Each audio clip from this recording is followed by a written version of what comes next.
gihe abantu baretse gukorera Imana ahubwo bahinduka abafana mu itorero. Ibi bintu nabyo mu byitondemo. Hari abantu bafite amazu yavuye mu yarambwiye ngo ubu butumwa uzanyumva wese dore nkarabiye imbere y'abatuye isi bose. Imana yigeze kunsanga integeka gusenga amasengesho y'iminsi 3, mbona ibicu izuba n'ukwezi biritaje bihingukiye bamwe, mbona bamwe mu bitwa abakozi b'Imana cyangwa se abihaye Imana, ayo maraso abariho uri kugakoresha wese kari kurushaho kumukingurira amarembo agikuzimu. Imana irambwira ngo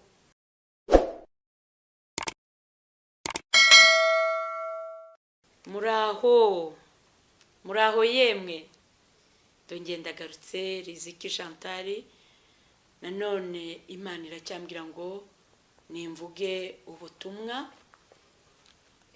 Hari ubutumwa yampaye ariko ndabanza mbasuze muri iri jambo riboneka mu gitabo cy'umuhanuzi Yeremiya ibice 12 ku murongo wa 5.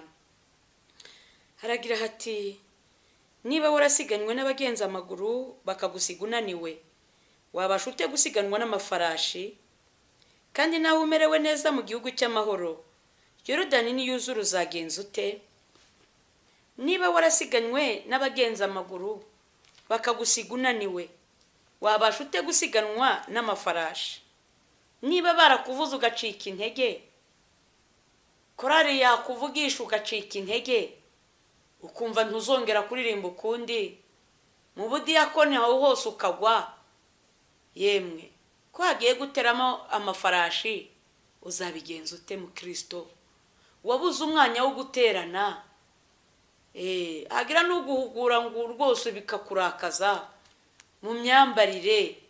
None ko hagiye kuza amafarashi mu banyamaguru gukizwa byarakunaniye, ko haje mu irushanwa ry'amafarashi, ifarashi iruruka ikarusha moto, ntago moto yasiganwa n'ifarashi, ntago ivatiri yabasha gusiganwa n'ifarashi. Aho ni uzakoramo. Nabonye rero kubyerekeranye n'amasiganwa hari ibintu nitegereje kubyerekeranye n'amarushanwa. Hari ibintu abantu bakunda. Nabonye irushanwa ry'amagare, mbona ukuntu abantu bahagarara ku mihanda hejuru hehe banejejwe no kubona iryo rushanwa. Nabonye irushanwa ry'umupira w'amaguru, aho hose abantu baba basiganwe, bene data baba bari guhatanira bamwe imidari, ibihembo, ibikombe. Ariko ari ikintu cyantangaje mu kibuga, niba ari ikibuga cy'umupira, abakinnyi muri bari 22, uruhande rumwe ari 11 n'urundi gutyo mu kibuga cy'umupira. Ariko ushobora gusanga ari 22 ababashije kujya gufana abo bakinnyi barenga 50,000. Aba bakurikiye hirya no hino ku isi barenga amamiliyari y'abantu, hejuru y'abantu 22 bari kurushanwa. Rero wenda mvuga ku mupira kuko ariwe nakunze no kuvugaho cyane, kuko ngenda nitegereza byinshi. Niyo ngenda mu nzira hari igihe mbona ari utuntu nitegereje. Buriya naje gushyira ku munzani sanga umukinnyi n'umufana, ndibaza ngo umukinnyi n'umufana havunikane. Sanga umufana niwe uvunika kandi nta gihembo. Mbona umufana ateye agahinda. Bene data, niba warasiganwe n'abagenza amaguru bakagusiga unaniwe, wabasha ute gusiganwa n'amafarashi? Muri iryo rushanwa rero abafana nibo bavunika. Icyambere, inshuro nyinshi yinjira niba ari mu mastade yishyuye kandi umukinnyi ntago ari bwishyure. Kabiri, uko umupira ugenda, yewe nitegereje bamwe haraho natambutse, aho kureba abakinnyi nkitegereza abafana. Ukabona umufana ni uri wavunitse mu mutima. Umukinnyi avunika mu gihaha kubera kwiruka, ariko umufana wavunika mu mutima kubera guhangayika. Umupira wawe utera ubona yagiye, bagaruka ukabona yagarutse. Iyo babashije guteramo igitego arasakuza kabira cyane. Nukuri kandi nukuri nibatwara nicyo gikombe, umufana nta kantu bari bumuheho, habe n'amazi yo kunywa. baratsinda ati yewe cyane abantu ntitwiyumve, ariko mu gihe umukinnyi atari busakuze ariko umufana arasakuza, ngo ikipe yanjye iratsinze, ariko nta n'icyo ari bukuremo habe n'amazi yo kunywa, reka da. Kandi niba adatsinda nabwo ararara atariye, ngo ikipe ye yatsinzwe, arijima mu maso. Iyo batsinze hari n'abasesagura amafaranga yabo, nubwo yaba ari umukene, mu rugo nayo bakariye ibirayi akayahereza abantu uti nimunywe mwishime, ikipe yanjye yatsinze. Kandi igitangaje usanga ikipe itanamuzi abenshi, imbaga nyamwinshi. Niyo warwaye ntabwo ikipe wafanaga imenya ngo ibaririze ngo runaka wacu, reka da. Naho wapfa ikipe ntiyamenya ko umufana wabo yapfuye. Bene data, ngaruke kuba Kristo. Turi mu gihe abantu baretse gukorera Imana, ahubwo bahinduka abafana mu itorero. Umushumba wanjye runaka, umuvugabutumwa wanjye uriya ndamwemera, weho bakuziho iki nk'umugenzi ujya mu ijuru? Weho umumaro wawe kuri iyi si ni uwuhe? Ko winjijwe nawe mu kibuga ngo ugire umumaro, nubwo udashoboye kubwiriza, byibuze gusura abarwayi kwa muganga byarakunaniye, koko wabuze umumaro nawe akabandi bakumenyeraho.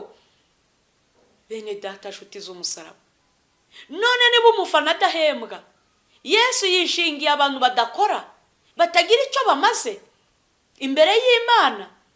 Niba warasiganwe, none ko niba gukorera Imana byakunaniye, ubutunzi bwawe ukabwigwizaho, amafaranga yawe akaba yarabashije hari no gufurikira mu mabanki yuzuyeho, ntawe wahembura, nta mushonji wagurira n'umuceri cyangwa kawunga, ntawe wagurira udushyimbo ngo Imana izabikwibukira agiye kuburara, ni ukuri. Ahubwo ukaba ujya mu rusengero gusa uri uwo kubyina gusa, uri uwo kubyina, uri uwo kudiyakona gusa, uri umuvugabutumwa gutyo gusa, uvuga Imana mu kanwa, mu bikorwa ntayo. Uri umushumba gutyo gusa, witwa ukicara mu myanya y'ibyubahiro, utaniye n'abafana, ubwira abandi ngo bakore ibi, ukahangayika ngo itorero ryanjye ndashaka ko ryaguka, ariko nta mirimo ntayo. Urumva Imana izakwitura, izaguhemba waramaze iki? Uretse gufana gusa, ukiyamira ngo idini ryacu, ngo itorero, ngo sengera aha n'aha, ngo mba muri korari yacu ngo irakomeye. Ikomeye hehe? Imirimo yayo ni iyihe? Mwigeze mwumva ko ku munsi w'urubanza Imana izaje abantu bazinjizwa mu bugingo? Nuko babyinnye baririmbye, nuko twabwirijwe. Imana ikeneye imirimo. Ni ukuri bene data, Imana ikeneye kuba uw'umumaro. Uvuge Yesu, ariko uwo Yesu agendane n'ibikorwa. Yesu yarigishije, amaze kwigisha asanga atasezerera abantu amaramasa, abona ko bashonje. Umva umwungeri mwiza w'intama, umwungeri ubona intama zishonje akabona atazisezerera amaramasa. Yesu kwigisha yari yabikoze, ababwira iby'ubwami bw'Imana, ariko hanyuma mu gutaha abona intama zirashonje, abona umukumbi urashonje, aravuga ati mureke tubagaburire. Nk'uko yamaze kubagaburira bukeye abantu baragaruka. Hari n'abantu bakurikiriye Imana kubw'ibiki? Kuko uri umukobwa wabuze umugabo, ukirukanga inyuma ya Yesu ngo urebe ko yaguha umugabo. Yesu yitegereje abantu bagarutse kumureba, mu mitima asangana noneho si ubutumwa bwiza bwabazanye, ahubwo bazanywe na ya migati na ya mazu. Bari kubona n'abandi bari kuvuga ati ndashima nabonye inzu.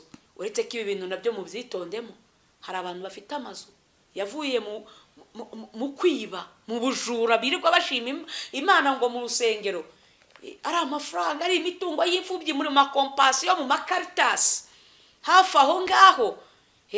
Hari abashima Imana ngo yabagiriye neza, ari amaruswa bagiye barya, bakagoreka ukuri, bagaca imanza, bakabera, bakanyaga iby'abandi, bakaguramo amamodoka ngo Imana yari yarabibabwiye. Nuko aho ko tukarenge, ako tukihorere.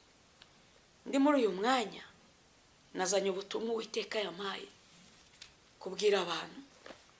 Yarambwiye ngo ubu butumwa uzanyumva wese, dore nkarabiye imbere y'abatuye isi bose, ntibureba idini runaka.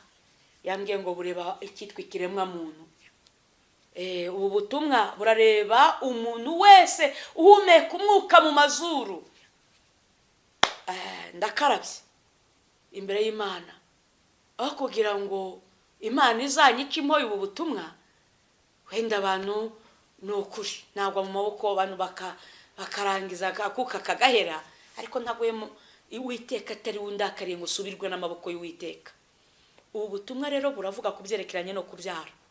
Uwiteka nagiye mbutanga mu nsengero, igihe cyabyo numva kirarangiye, ariko Imana yangarutse irambwira ngo ngera urangurure, nurangiza ukarabira imbere y'abantu bose, uwakumvise wese ntacyo azireguza. Umva uko ubu butumwa buteye, bene data nshuti z'umusaraba. Imana yigeze kunsanga integeka gusenga amasengesho y'iminsi 3, imbwira ishyamba njya kuyakoreramo, imbuza kurya no kunywa. Namaze gukora ayo masengesho, mu kuyasoza ngira ihishurirwa, ngira iyerekwa. Ntabwo najyaga nerekwa, ariko icyo gihe nareretswe.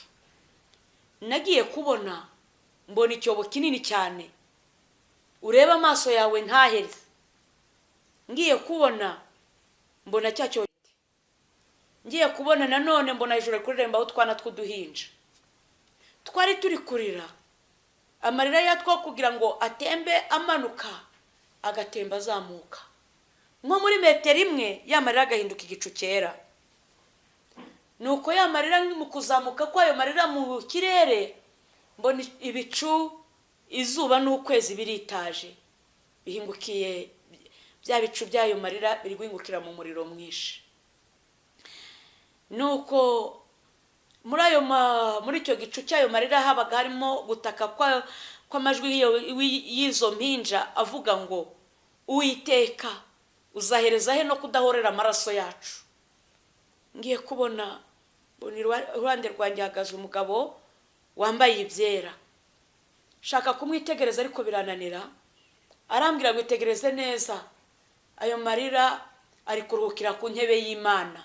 Nabonaga ari ikibatsi cy'umuriro udasanzwe. Nuko mu gihe nabyitegerezaga mu kandi kanya, njye kubona mbona cya cyobo kizingazinze nk'uko bazinga urupapuro muzingo w'igitabo, mbona bikuweho, hahindutse ikibaya kinini cyane. Cya kibaya ngiye kubona mbona kirimo abantu benshi, utabara umenye umubare w'abo bantu, nguko tujya tubona mu biterane, amakorari, abakirisitu uko bicaye, abashumba, abapasiteri, abavuga butumwa bicaye aho ngaho. Nuko byari bimereye ndi kubireba.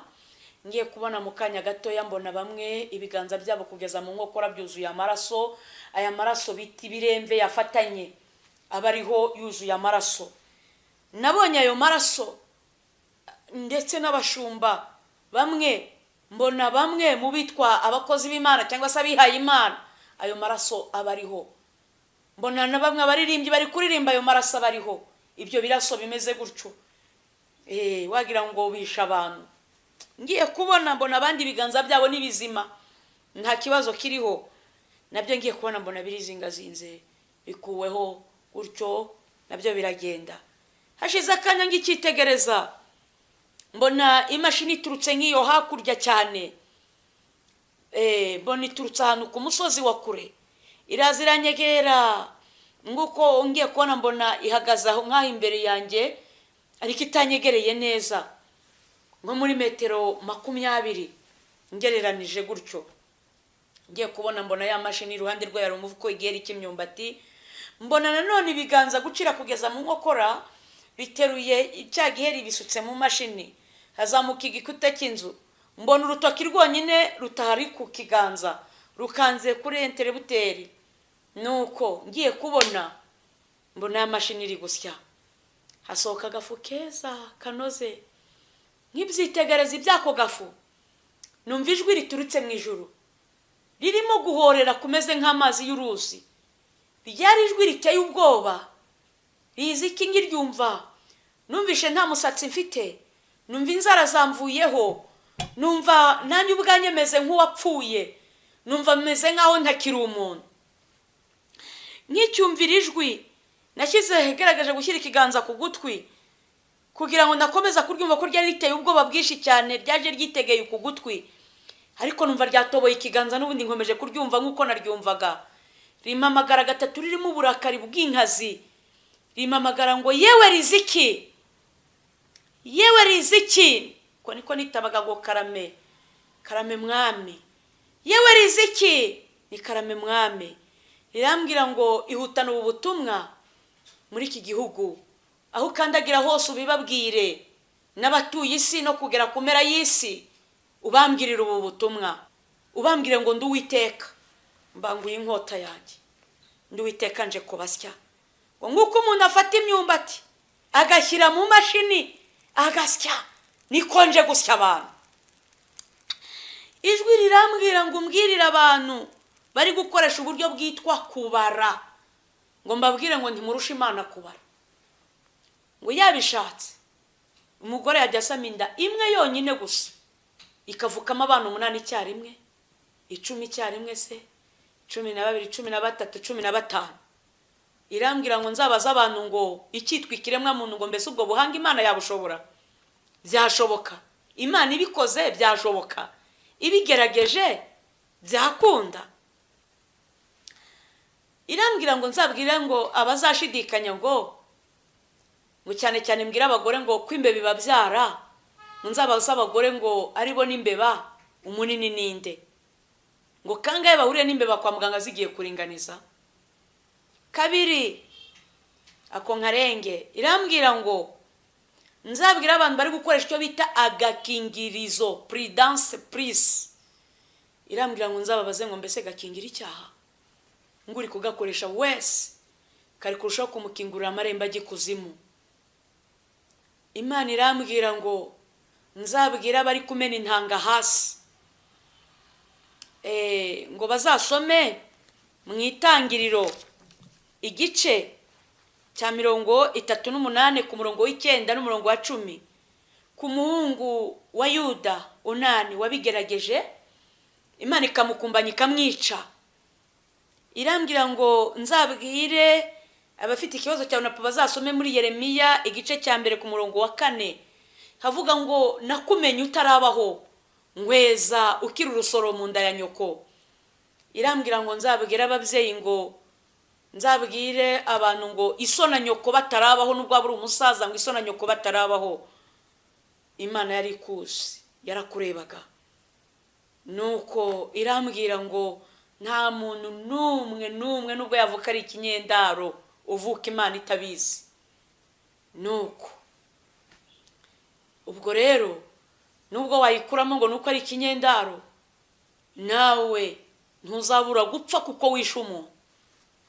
Nuko twikomereze aho ngaho. Imana irambwira ngo abafite ikibazo cya napo, ngo mbese yanditse muri Bibiliya, bazasome muri Yesaya 6:6 ku murongo w'9. Hari ijambo rivuga ngo mbese nzatuma batwita ne gutuma babyara, ni ku Uwiteka baza. Ngo mbese nzatuma babyara maze mbazibinda, ni ko Imana yawe iri kukubaza.